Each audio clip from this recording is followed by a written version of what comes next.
I am streaming, and I'm just continuing with ink and paint, kind of both actually, in Open Tunes. So if I refresh my page, I think, yeah, okay, so now I'm live streaming. Okay, it's been a pretty pleasant experience so far. I did this frame and animated that breath thing going on, and it's been pretty cool because I've been able to separate stuff out into separate levels, and it appears that these two levels are sharing the same palette, sort of the way you might intuitively want it to, so that's kind of useful. So I can go back here, hit the K key, and I see that's color number 14. So let's just do a normal fill. Now that came out pretty good. Go back here, same thing, hit the K key, and fill tool. Okay, so we're going to definitely have some cleanup there, and we do that by just switching it to freehand mode and lassoing. Okay, now in terms of color, I thought the contrast here was really too hot, and it definitely is, so we're going to be adjusting that. But it's not the important thing now is just that each thing has its appropriate color from the palette. So I think, pretty sure this is color number 15. K key, yep. And so let's do, this is probably going to get ugly, I suspect. Let's see what happens. Okay, well that actually did very nearly what I wanted it to. It's kind of surprising, but and what color is this? 14, okay. I guess maybe I checked that before. Okay, so we've got 14 selected. Circle that. And by the way, for this little bit here, I did the same thing I did before, where Blender rendered out, what would it be? I don't know how many images, but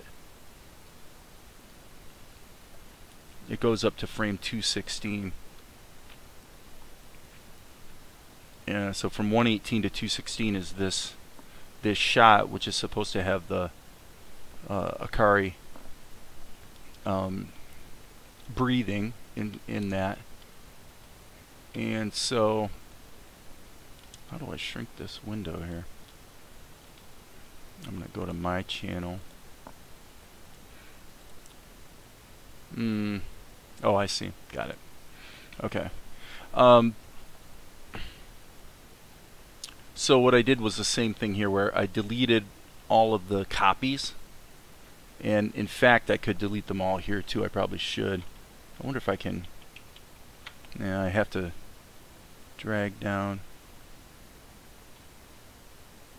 There's no point keeping these frames around.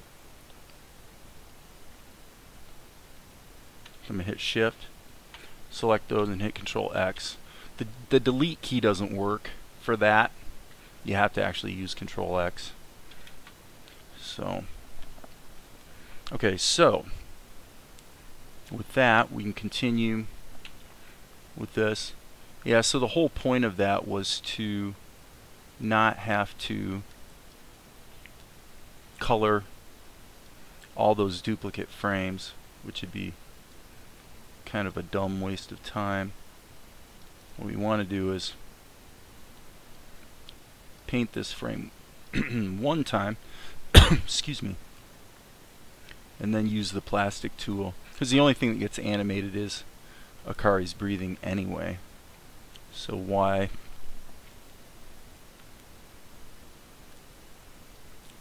do all that duplicate work? So that, okay, that definitely didn't work. So what I'm going to do is just hit the B key, draw a line right there. I suspect that's the culprit. Yeah, it looks like it was. And then, as usual, I need to go into freehand mode to clean this up. Which, you know, just the fact that you have this ability to use the freehand mode like that is pretty cool.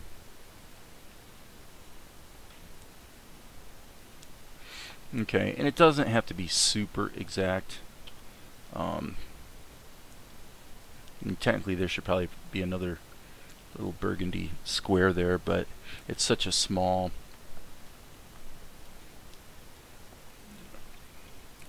detail, and you know, who's gonna notice? So we got that and that. Let's see what we want to do with that wall. I guess we will just assign it a color that hasn't been used yet. Boy, that's a pretty powerful, pretty obnoxious color, actually, isn't it? And I don't want to do anything with the background because the background's going to all be colored in later. So, might be able to do a little. I'm actually thinking here whether it even makes sense to paint in this shadow area. I mean, there's no harm in doing it. Let's fix this right now. This is really bugging me. That color should be something like that. And with that, I can take... See, the advantage we'll have with Krita is we can just overlay, we can just add a layer and that's highly transparent and paint in shadows and stuff. And yeah, there is a way to do that with Krita. I mean with OpenToons. But it's very, very seamless and quick in Krita. So anyway, so that leaves this mattress, which I think I seem to be doing well with this idea of just get the sucker painted in and then decide what the color is supposed to be. And actually, I'm going to go ahead and draw this little indicator line right here, so that if we're going to use 18 and 19 for the mattress, let's go ahead and do a normal, boom. And actually, okay, we can never get away with having to use freehand mode, right? Okay, so I'm just going to kind of make that pretty dark, and then this one I'm going to hit the R key and sample that color, and then just make it a little bit lighter. I mean, actually, technically, I guess it probably should be darker, not lighter. Okay, this is wood. So one thing I do wish we could do here in OpenToons is just label these colors, and there may be a way to do it. I just don't happen to know right off hand how that might be done. But anyway, so that's fine. Let's color. We gotta make sure we color this in as well. Okay, let's do normal. Trying to move too fast, probably. Okay, that's interesting. Okay, so picker. Pick that color, and then lighten it back up. Go a little more saturated, and that looks pretty good. I guess theoretically, if this is all wood, then arguably this post here would be the send-on, knowing in advance what the color of the floor is supposed to be, obviously. So, okay, we don't want to do that. Getting a little too lazy here. Okay. So I'm going to defer on that. I'm going to defer on the decision with the shadow on the floor for the moment, because it really won't have any bearing on my next step with the let's see, I'm going to grab that and just go like that. That usually works the best. Okay, so that means we need to hit the X key,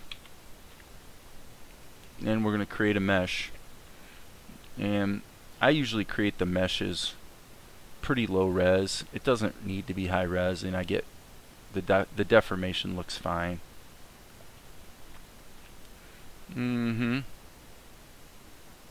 So this is kind of interesting because is this going to somehow damage the mesh that I created for the other part of the frame? I'm going to take the chance and see what happens. Okay. It's probably going to screw it up. Yep. Yeah, that's what I was afraid of. Okay. I just wanted to see what happened. Control Z. Uh-oh, can't undo that. So we're going to delete that. And I think we're going to find, once again, that this is wrecked. So that's okay. Let's just redo this. It's a little annoying, but we'll come back to that. I'm going to go ahead and get the... It's not like it was perfect anyway. So, X key. Create mesh. That's fine. We're going to delete the old level entirely. Drag this guy down to wherever it's got to be. Okay, now we're going to create the skeleton, build the skeleton. And let's see here. Let's put the anchor here.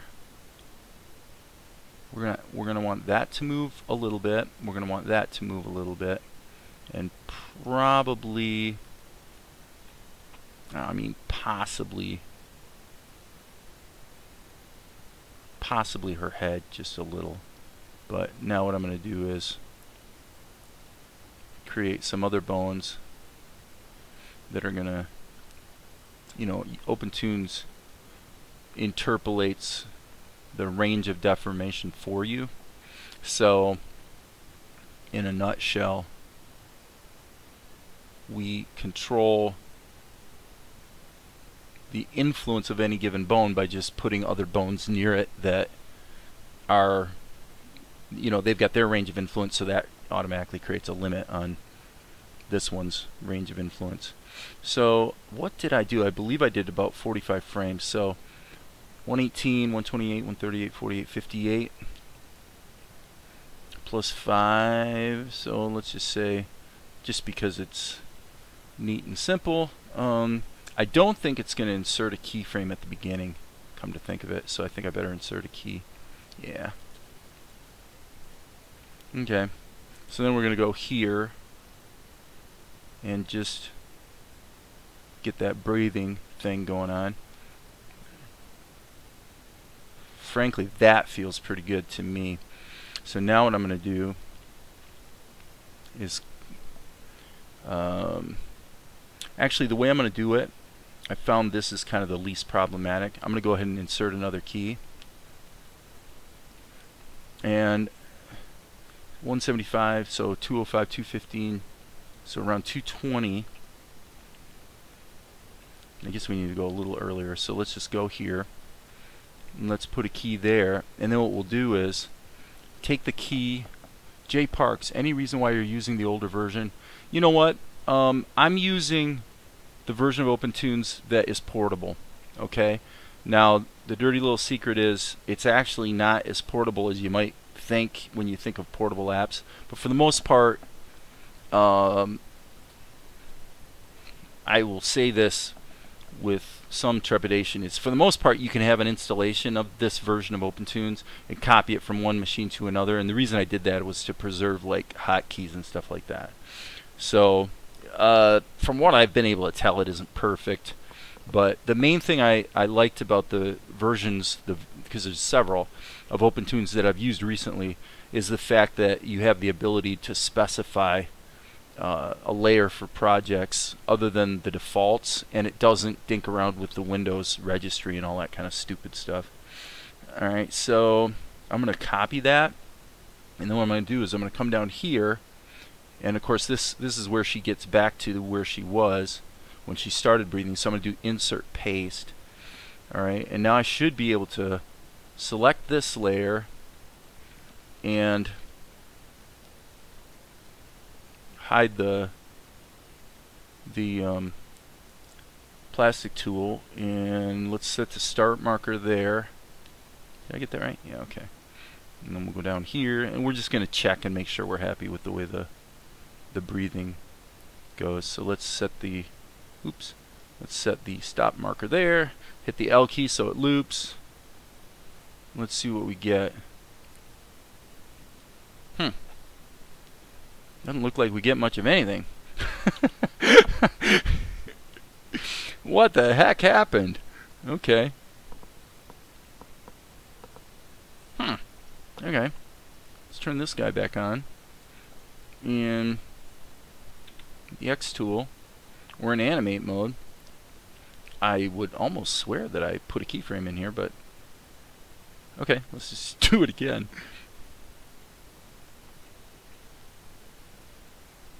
Okay. Okay, apparently, I see what's going on. It isn't enough to insert a key. That's kind of sucks, but it's not enough to insert a key. You need to insert the key by moving some bones. Or apparently it doesn't register. Ooh, that's completely not what we wanted to do. So I'm going to hit undo. Isn't this fun? Okay, so I find that working with the plastic tool bones, the safest way to do it is to click once to grab the bone you're interested in and then move it. Don't try to do it, like put your mouse down and start moving right away. It tends to give you really sketchy results like you just saw. Okay, so that looks fantastic, doesn't it? That looks great. That looks like she's breathing. So now it's pretty much brain dead to do what I did before. I had a brief pause here in the middle of the breath. So I'm going to insert paste that. So that should be the same key as once she's breathed in. And then since we actually have a bone movement here, hopefully if everything goes as advertised, we can copy that, come on down here, and paste that in using insert paste. I think that I mean there really isn't a straight ahead paste function, so I assume that it seems like I thought I did like a cut and paste with some keys earlier and it actually inserted a new frame. I also noticed you use Grace Pencil often. I've never tried any big difference between the programs in terms of 2D animations. Boy, Jay, that's a can of worms to answer. There's a lot of differences. I'll hit the high points in terms of the differences between them. With Blender and the Grease Pencil, do double click on the key and I think it brings up the graph editor. Right, and that's the other way to, if you want to control your interpolation, that's the other way to do it, obviously. Other than, usually when I want no interpolation, I just create a copy of the last keyframe and put it wherever I want the new motion to start, as opposed to going in and, but you're totally correct. You could go into the function editor and tell it to use constant interpolation. If I don't remember if that's the exact term OpenTunes uses. In Blender it's called constant interpolation, as opposed. So hopefully you still get the answer here that I'm giving you. So Blender gives you an infinite canvas. Blender gives you the ability to work with your lines as if they were vectors, which makes this, I'll show you this kind of an animation. Like if you wanted to pretend that this was boned up, so then you just click there, hit your period key, and you can, now I've gotten erroneous, sorry. We'll do that one more time. So if I wanted to create another keyframe where this guy bends his arm, with Blender it's kind of nice to be able to do this type of an operation with the proportional editing tool, and then you got to go in and clean up, this little area right here. You'd have to clean it up, but that's a lot faster and more accurate than having to draw umpteen bazillion frames. So the downside there is that Blender does not give you keyframe interpolation with the grease pencil. You can't. Well, actually, that's not true. I shouldn't have said that. You do have keyframe interpolation in this sense. If I go forward a couple frames, okay, and then I put that key in there, let's say, I can go Shift E. Why is that not working? Let's see, which layer am I in? GP layer. It says can't find a pair of grease pencil frames to interpolate between. That's a little odd. Okay, I'm not going to bother fussing with that right now. Suffice to say that normally, because I want to get back to OpenTunes, but normally you could have Blender interpolate these keys, so it'll interpolate between these two poses. But actually, I think this is the reason. I think it's because, let me just look and see. Okay, yeah, it's because I'm in the wrong layer. So now, yeah, see there. So Blender, if you hit Control-Shift-E, it'll interpolate, but you can see that's not really what you wanted. If you really wanted to make that correct and look like a bend, then you would really have to manually keyframe it. So the keyframe interpolation isn't like the most amazing ever. Your mouse has to be below the dope sheet for interpolation. I think I know what you mean because these blue interpolated keys don't have to be a linear interpolation. I think Blender lets you pick. I think that's what you're getting at there with your comment, is that you can choose Bezier or whatever interpolation. I think I never do. I mean, if I'm doing this kind of keyframe interpolation in Blender, I just do linear. I mean, I just can't even remember a single case where that wasn't usable. So when I did this in Blender and had her breathing, that's exactly what I did. I just stretched the vectors. I just went like that, except obviously a lot bigger zone, like that, and then did the interpolation, and it worked great. Same thing here. But at the end of the day, why am I going to bake all that? Now I've got every single one of these frames is different, and that means if I bring it into another program, I got to paint every single one of those frames. So that's kind of stupid. So deformation is something you want to sort of put off until late in the process, as late as possible, I would say. Now, for my money, other than the fact that we sort of lost, what's going on? Oh, I got to hit the L key so it stops looping. Okay, so we've got this and this, and I'm just going to move that up and see how it feels. Loop that. Stops breathing. Yeah, I mean, she's pretty relaxed. I gotta say, man, I really like what you can do with the plastic tool. If you're if you're careful, you gotta kind of move slow and make sure you get it set up correctly. So I'm gonna save all, and now we're gonna go back and potentially have some issues. Now, hopefully, OpenTunes isn't going to decide to crash on me. I had an issue, I don't know if either of you guys were watching earlier today, but I had an issue where the palette, I tried to delete a bunch of colors out of the palette, and it seemed to lock up and kill OpenTunes, so I had to restart it. What I found out later was if I had just walked away, get something to drink or whatever, it wasn't crashing OpenTunes, it was just really, really slow. And when I came back, it had deleted the palette entries that I wanted to delete, because I didn't want a palette full of 255 different colors. So, okay, so there you go. It just saved it. Now what I want to do is I want to go back and do the same thing here. So I got to hit the X key, and we're going to create a mesh. And now this is where I think it's going to complain. So I'm going to choose a different path. Choose a different path. Cry sleeping Blender 2 minutes. And did that work? I don't know. See, OpenTunes does a lot for you. It doesn't really quite. I mean, you can find out where it's saving things and all that sort of thing, but it doesn't necessarily always tell you. And I'm finding more and more that that's a good thing. It's like it seems to do the right thing behind the scenes most of the time. So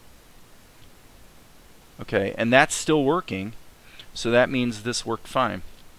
So my point being that I don't know if it created a separate file to represent this plastic tool deformation.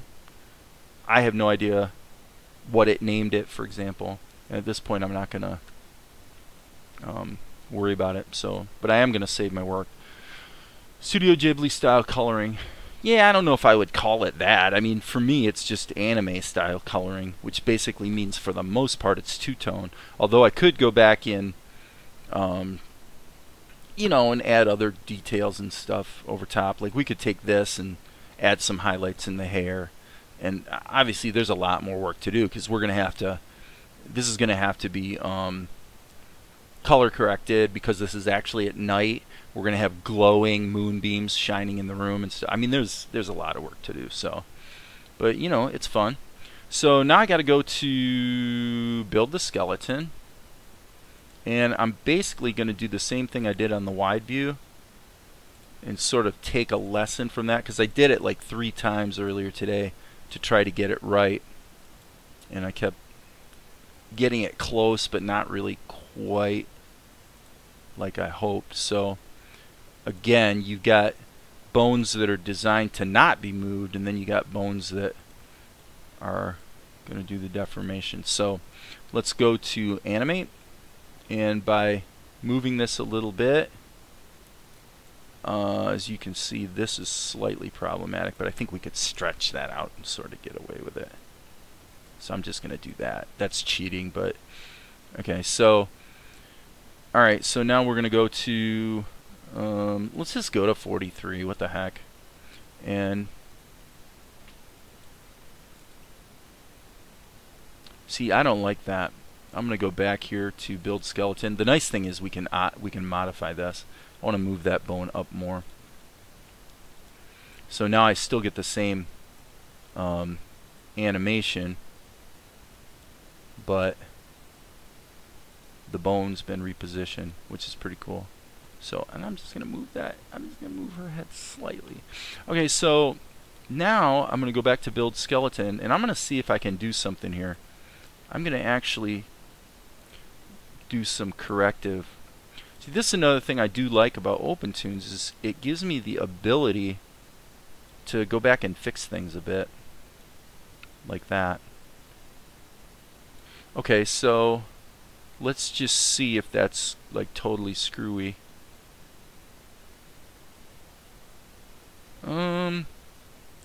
Well, yeah, because those other bones didn't move, it looks about right. I don't like the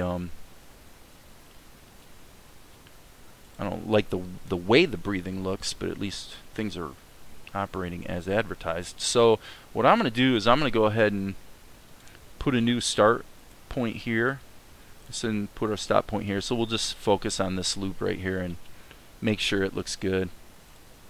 If the breathing in looks good, then we're basically good to go. Probably should have ended where it.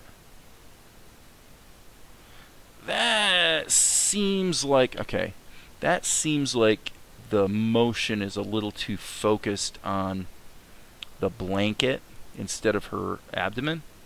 So any other, okay, just checking to see if there's any more comments or anything. So I think what I'm going to do is go here and here and see how that works. It's a little risky. It's a little risky. And then I think what I'll do is go ahead and stick the stop marker there so that I can just loop the breathing in.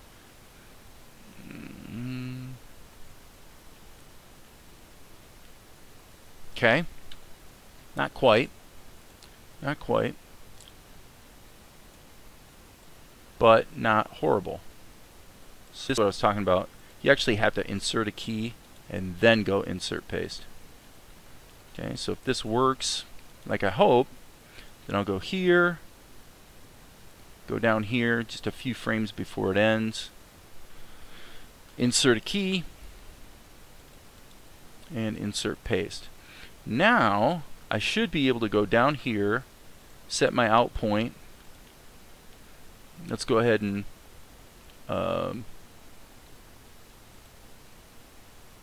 do a preview. She breathes in, she breathes out. Cuts to the wide shot. She breathes in, she breathes out. Groovy. I'm liking it. Guys, does anybody have any complaints? I mean, like I said, there's still a lot to do. I think that the, for example, this color seems wrong to me. Seems like it's too dark. So, I mean, stuff like that. There's just. By the way, you'll think I'm crazy, but it is my plan to. Let's see here. You can add 2 frames to a plastic mesh. I'm not sure what your point is in saying that you can add 2 frames to a plastic mesh. If you could clarify, I'd appreciate it. Okay, keep the same breathing rhythm. Are you saying that maybe, Jim, you're noticing that she does seem to breathe in? I think the rhythm is about the same, actually. Let's see. Well, okay, 43 frames. About 7 frames to get to frame 50. And then, okay, yeah, she should, if we're going to say 43, then it'd be about 93. So, arguably, and I don't think it has to be exact, but it should be in the same zone. So now the question is, do we need to go ahead and put another set of keys in there? And I'm not going to sweat that one. We can always tweak it later. Here we've got from 118 to 163. So what's the math? 118 plus 40 would be 158. I mean, that's pretty close. And from 169, we'll just pretend that's 170 to 210 is about 40. So I mean, we're close. We're definitely close. Stretch that out a couple frames. All right, so I'm going to go ahead and do the old preview thing again. Yeah, she's pretty relaxed, I must say. Life is treating her well. Okay. And again, you could, yeah, between shots too. Well, that's what I just addressed. The only thing it seems like maybe she breathes in a little bit more the second time on the wide shot. So if we take this, the way we'd fix that is just go here, bring that down just a little bit, then copy that and insert paste it there. And I think these two versions will be somewhat equalized. Let's find out. So I mean, it's subtle movement, but this is how we're getting into the scene. I mean, this is how it starts, and there's there's music, and it fades up from black, and yada yada yada. So it's, yeah, that looks pretty good. If you put 2 frames in the X sheet in the same column and then select them and build mesh and build 2 skeletons. Oh, okay, okay. The animating Dino. Are you animating Dino? You're not oh no, that's Dan. I'm thinking of a different name. There's a guy out there called Dan Insane who has some really good tutorial videos for OpenTunes, and for a moment there I had a brain fart and thought maybe you were that guy. Okay, so where does it get us to? So as far as what I've done yet today, the other thing that I found was kind of really helpful with OpenTunes is when we get to this section, I actually divided this motion up into 3 keyframes. Just like I've been doing, sort of duplicate or eliminating the duplicate frames. And then what I did was I real quick went into the individual images and I painted out the this guy has like a tassel. You see this tassel that was baked into the animation, and I thought this was quite cool in OpenTunes. I took these 3 keyframes and then I just created a regular raster level and used one of the My Paint brushes that's sort of like a calligraphy brush. And I just did a 4-frame animation of the tassel waving in the wind and then had it loop. So over his whole segment, that tassel thing just loops. And I thought it looked pretty cool. Right? So you could speed that up maybe, but I'm really wanting to keep the animation choppy, frankly. I want to really keep that anime aesthetic. So see what we got so far. So I'm going to go back to the beginning and set my start marker, and I got to go to like frame 1005 to set my stop marker.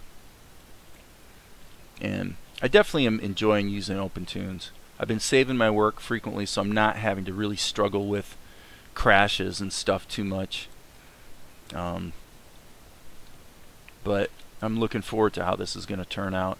What I don't know if I ever finished my sentence earlier, but what I was going to say is that after I do this whole thing in OpenTunes, I plan to completely redo the whole thing in Krita and just see how it goes. I really want to have a strong sense of what's good and what's bad on both of those programs. I'm going to put some shake in there. I think I'm going to stop that and show you. Right, this guy.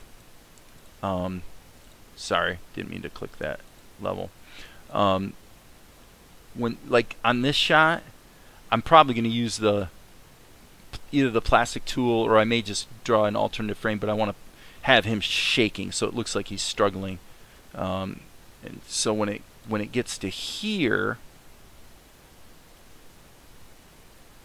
yeah, I would say certainly this shot as well. Once he gets up here, I want to see his arms kind of shaking like he's tired, you know, he's getting tapped out. So anyway, back to the preview here. Doesn't seem like OpenTunes can really handle 24 frames a second. But yeah, that looks pretty good. She flips over, and now he's knows he's sort of screwed up because when his foot, it's not drawn in there yet, but when his foot slips, there's a piece of the wall that breaks out and falls to the ground and makes a noise. So hence Akari knows that these bad guys are coming.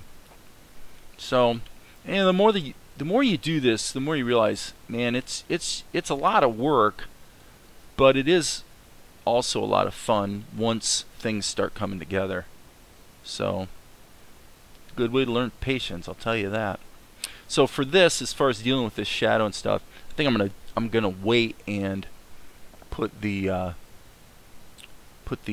background in there, get the background in there before and probably I would say the shadow can be part of the background. So what I'll probably do, actually, it's another cool thing about OpenTunes, is I can go here right now if I want to and just take the erase tool and just get rid of that. We're definitely going to want it in there, but there's no reason it needs to be inside this frame. So I really like the ability to move the animation forward, and then if I need to, go back and make modifications, and those modifications sort of propagate upstream.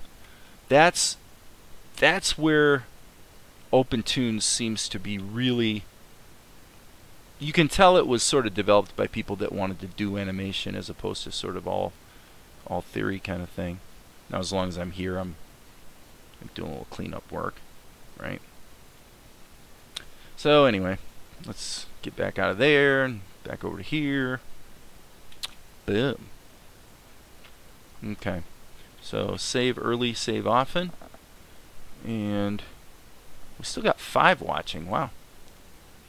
I think this is the first time I've had more than 2 people watching my live stream.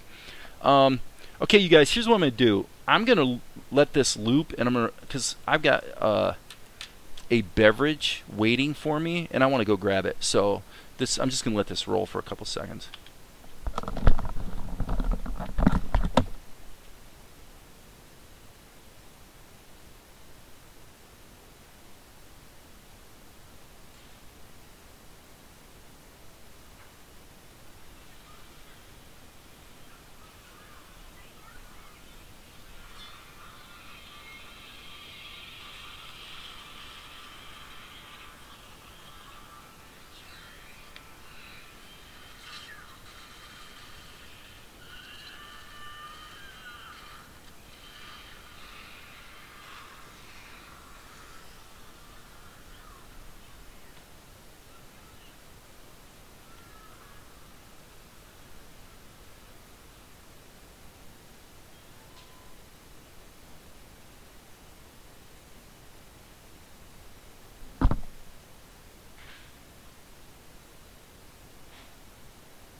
That's funny.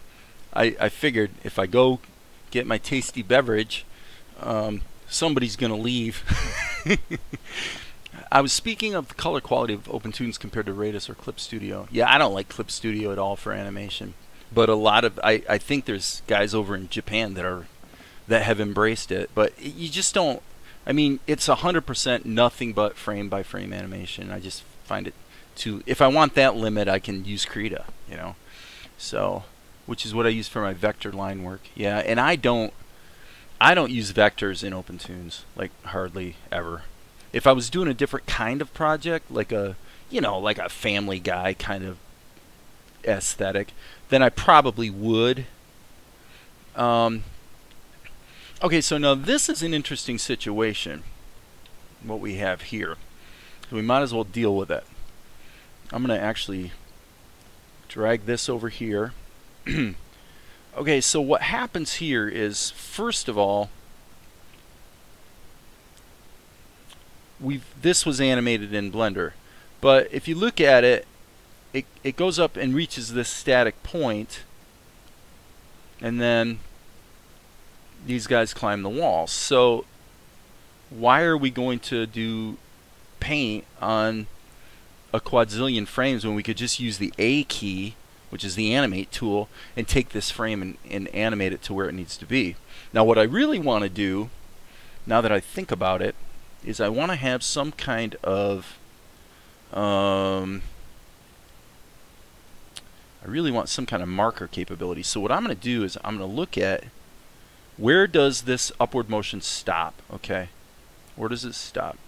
In fact, I'm not even going to say where does it stop. I'm going to say, where does our little ninja friend appear? He appears there. So I should be able to take this, delete those frames, okay, but I don't want to cause the rest of the scene to move. When I stretch this out, if I didn't do what I just did and move it into another column, then when I stretch this down, it would move everything else down as well, which there may be a hotkey combination or something that prevents that, but I don't know what it is off the top of my head. So now what I'm going to do is hit the A key, and I'll just go ahead and wiggle that a little bit, and then, to be perfectly accurate, we wanted to wait a little bit before the motion starts, and I don't remember where the motion started. So what I'm going to do is I'm just going to insert a keyframe here and see if it feels good. Okay, so we'll insert a key, and then I think what we'll do is we'll insert another key, and yet another key. Okay, so now down here I'm going to, how do I constrain this? I'm going to take a chance and say, what if I hit Control and drag? Nope, that doesn't do it. Okay, so Control Z. Let's go Shift drag. Yep, that did it. So what we wanted to do is get to there, right? To match the animation we had before. So now I'm going to do the same thing I've been doing. I'm going to go ahead and set a start marker and an end marker here, or stop marker. Okay, and loop this and see if it does what we wanted. Kind of. It's close. Okay, so what? I'm not sure about this hold business. I noticed this before. Oops. Okay, so we want it to get up there and then hold. So, and we don't have to animate her breathing for this shot. I mean, that'd be kind of stupid. Overkill. Okay. Yeah, and then, but what we'll do is, let's go ahead and drag our stop marker down a little bit and just see if it looks alright. Okay, so this positioning clearly is a little off, but honestly, what I think I'm going to do is just erase it from... strike that. No. What I really need to do is drag that down so the two overlap. I wasn't thinking. Okay, so we're going to go up to here. So 331. Okay. So there's that, and that one's dragged to 331. Okay. And so now that makes it so that we can, it's a little obnoxious to have to, okay, put it this way. It would be really obnoxious to have to, sorry about that. Actually, I'm going to turn this schematic off. I haven't been using it because I'm not really doing post-production, so there's no reason really it needs to be on there. Okay, so what I want to do is, rather than erasing that from all of these frames, let's just see if we can make them line up perfectly. Okay, so I'm going to make a note here that this is frame 273, and I'm going to do this in the most obnoxiously stupid way possible because I don't really want to write into my so I'm just going to open up my paint and write the number 273, baby. Okay, so now I can go back to OpenTunes, and I know that frame 273 is where I want this to start. So now I can drag this up here, and now all I got to do is grab this column, hit the A key, and just line these up perfectly. How's that for a hack? Alright, so now we take this whole thing, and as you all know, we move it down to 273. Cool beans. So now everything should look the way it's supposed to. So let's loop it. I don't know what hey Jay Bland, how you doing, man?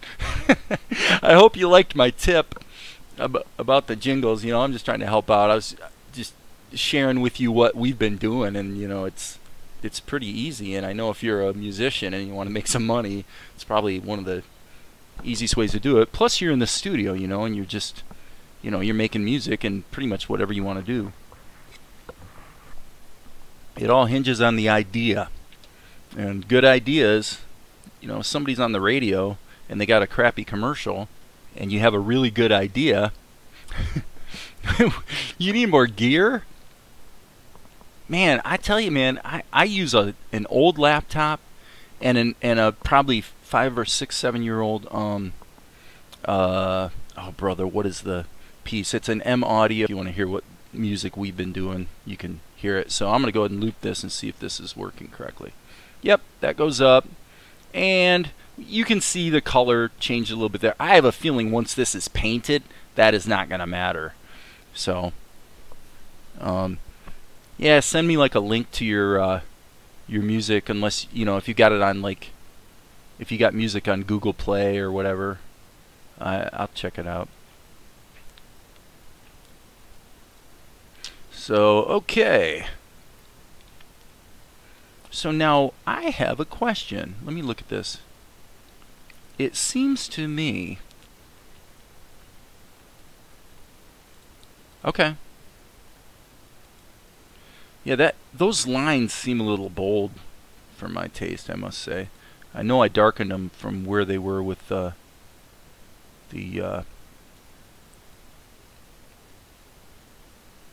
initial cleanup, but anyway. So I think I can defer on this problem of the of it getting all of a sudden slightly darker like that.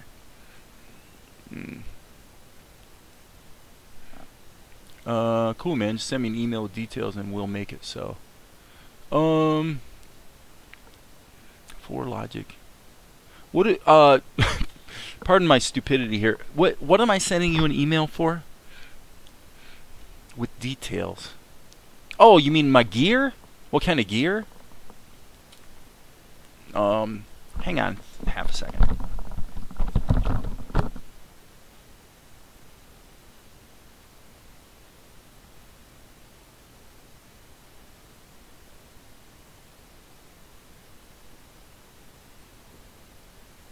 One of those commercials is going to sound really stupid. It's going to be like, you know, come and see us for the best service and blah, blah. You know what a bad commercial sounds like, and you call that company and you say, hey, I'm Jay Bland, I'm a jingle guy, and I have a concept that I think would really help you guys. I want to do a jingle for you, and all I wanted to find out today is if I do it and you like it, would you buy it?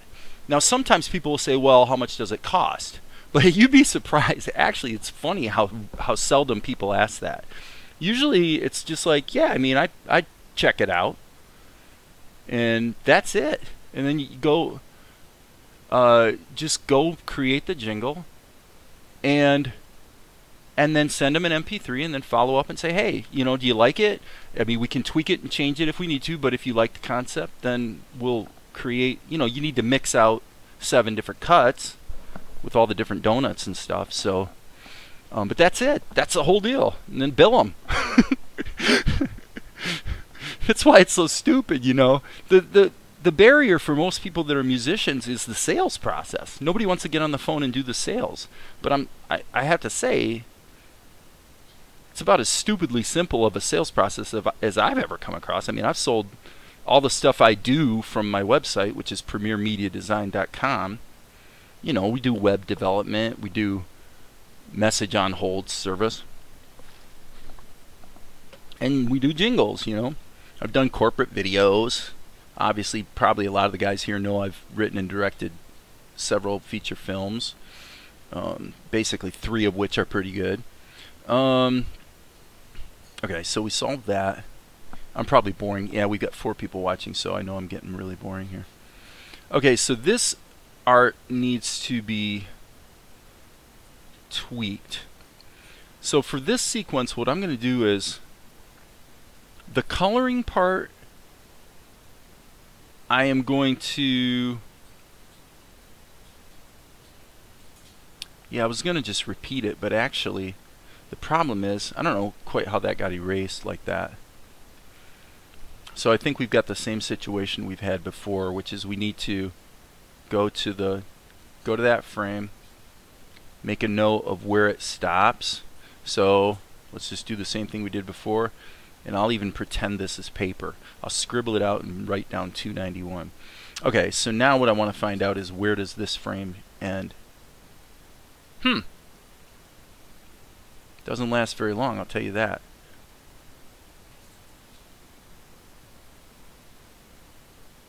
$294. So let's get rid of those. Either sell, although a person could do that, I suppose, if they wanted to, or create the music. Now, if you have a demo reel, I would be happy to listen to it. I would check out your music because, you know, that's cool. I'm interested in that. But if you want to do what I suggested, then it's up to you to do it. You have to go and make that call, do that trolling. Okay, that looks pretty bad. Just do exactly what I said, and you'll probably be shocked. You'll find out that about every 4 or 5 people you talk to actually is interested. So you don't need me to do it for you. But I get it, man. This is why all those people that are watching Rick Beato are, you know, they're a lot of them are kids, and I get that, and they need encouragement, but they don't understand that nobody. I'll tell you what I would recommend you watch, because I would recommend this to any young person, especially if they want to do like scoring and stuff. Oops, I didn't mean to do that. I'm going to show you a YouTube video. Well, look up Ron Jones. Ron Jones, he does the scores for like the Family Guy and American Dad. Yeah, well, Rick Beato is really, really knowledgeable on the music stuff. I don't always agree with him, but he definitely is a good guy, and somebody to pay attention to. But Ron Jones has a really good video, and I actually bought it because what he had to say was so good that I wanted to buy the video. It was like $17. And he teaches how to not suck. And that's exactly how he puts it, is here's how to not suck. This is how it really works in Hollywood. This is what people are really looking for. And it's really important that you not suck. Now, I'm not saying that to you. I'm saying that in relation to Ron Jones' advice to budding young composers. But everything he says makes perfect sense. And I agree wholeheartedly with his whole attitude about it. And I commend him for putting that video out there just really to teach young people how to understand how the real world works. You know. So how does that relate to this jingle thing?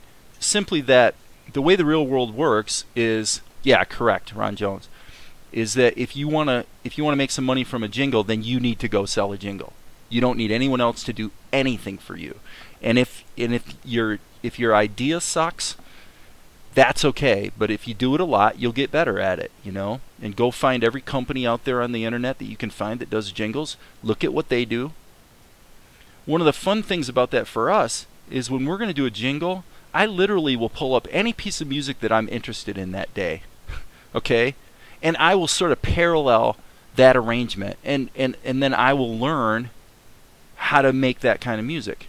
And I don't think I'm even particularly great. I mean, if you listen to my jingle demo, I'm pretty good at coming up with a hook, but I wouldn't say I'm a great orchestrator and arranger by any stretch of the imagination.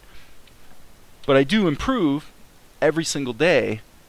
And, you know, it's a lot more fun to improve on a job that you're at least potentially going to be paid for than to improve, you know, just for practice. Practice is cool, but getting paid is even more cool.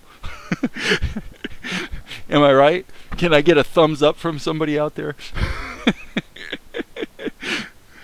So, but man, I've been getting on the phone and telemarketing, you know, whatever, since, geez, I hate to say this, 1991. So I do know what I'm talking about. Let's see. Did I screw something up here? Let's scroll down.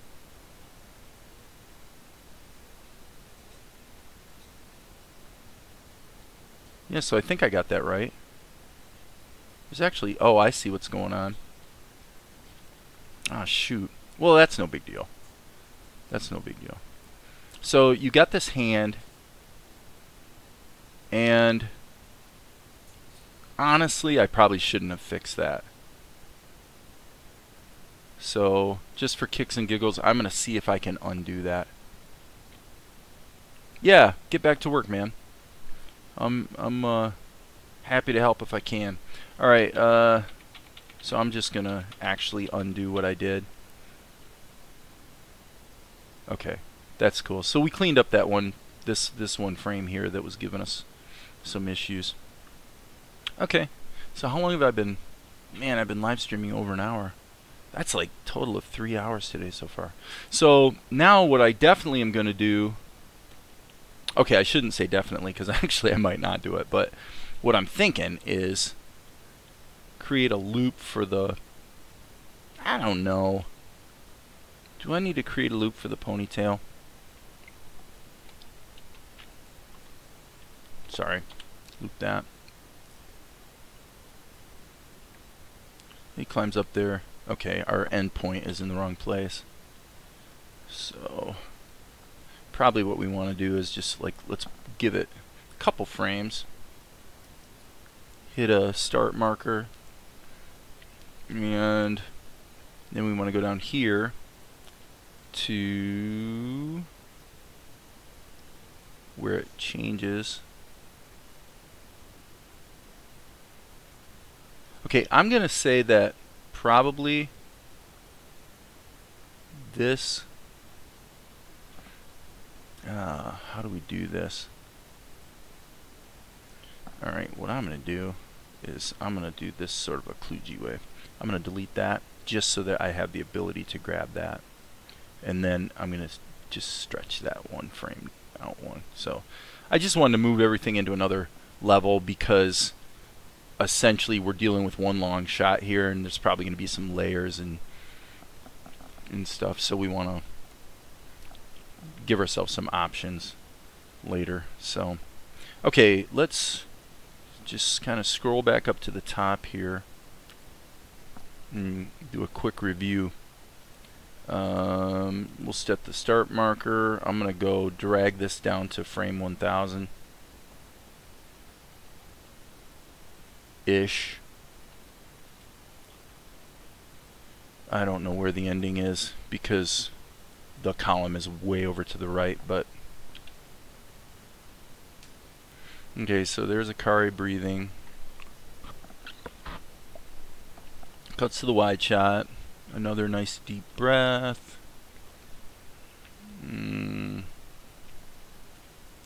Wide shot. Pans up. The ninja guys come into frame. Yeah. Cool. I'm going to stop it. I think that looks pretty good. And now we need to deal with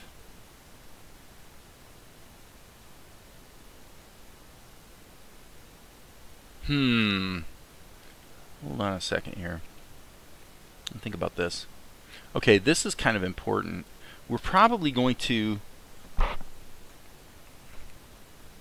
honestly, what we'll probably do is turn this into a painting so that it can just pan up, and then these guys will animate over top of it. So we'll make that into a really long or tall painting. So okay, so now what about this guy? Well, let's just see. Okay, now I hate to do all this retiming in OpenTunes, but it is what it is. I don't really want to be repeating frames in terms of paint. I want to paint it one time. So if the next scene I do, I'm going to approach differently. I'm going to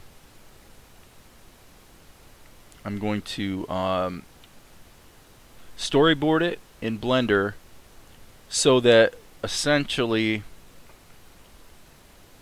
you have just a sequence of frames with no, sorry about that, that was kind of dumb, without any timing information. In other words, it's just like a storyboard. And then when I hit the keys on my keyboard, I can sort of rough in the timing just playing back the storyboard. And then I'm going to ink those keyframes in Blender, and what I'm going to bring into either OpenTunes or Krita will be just the keyframes. And then I'll map out the timing in either OpenTunes or Krita. Because all I'm accomplishing by mapping out the timing in Blender is I wind up with a quadzillion frames that have to repeat. So yeah, so this is what I was saying about the ponytail. This, to have this ponytail baked into this frame is really stupid, because that means now I have to color a lot of frames. So what we want to do, to tell you the truth, if I was really going to be smart about it, I would actually, I would look at duplicating these frames. I'm not quite sure how to do that in OpenTunes. I'll have to look into that. You know, duplicate the frame and then mask out half of it so that you can just end on this static frame. Because right now, the problem that you have is he doesn't change at all over time, but yet you've got the animation of this other guy baked into this, baked into the same frame. So that means there's no way to get around the problem of having to color this a whole bunch of times. So the other thing we could do is just render out pieces of it from Blender and just bring them in as static frames. It would actually probably be quite a bit faster to do it that way. So I think for now what I'm going to do, okay, that's where the other guy pops in. So I'm going to pull this out. Once again, move that over, drag that down. Okay, and what we really want to do, actually, I'm going to go ahead and leave this over here, because it all kind of falls apart right here because of the fact that we've got these characters should have been on two different layers. So there's a bunch of ways I could solve that. Another way to solve it would be to go into the image sequence, like duplicate the image sequence, and in half of them, erase the other guy. It'd probably take 10 minutes to do. Erase this guy out of one image sequence and leave him in the other image sequence, and now you've got two sequences that are different. So I'm going to have to do something with that, because I just don't want to deal with doing a bunch of paint. That's why I did what I did here. This guy doesn't change for quite a bit, so I just created an OpenToon's raster level with a what would you call that, a calligraphy brush. But it's definitely been fun. So I think with that, I'm going to go ahead and cut out here for a while, and I don't know if I'll be back on tonight. Yeah, it's 6:46. So anyway, thanks for hanging out, guys, and we'll see you next time, probably tomorrow.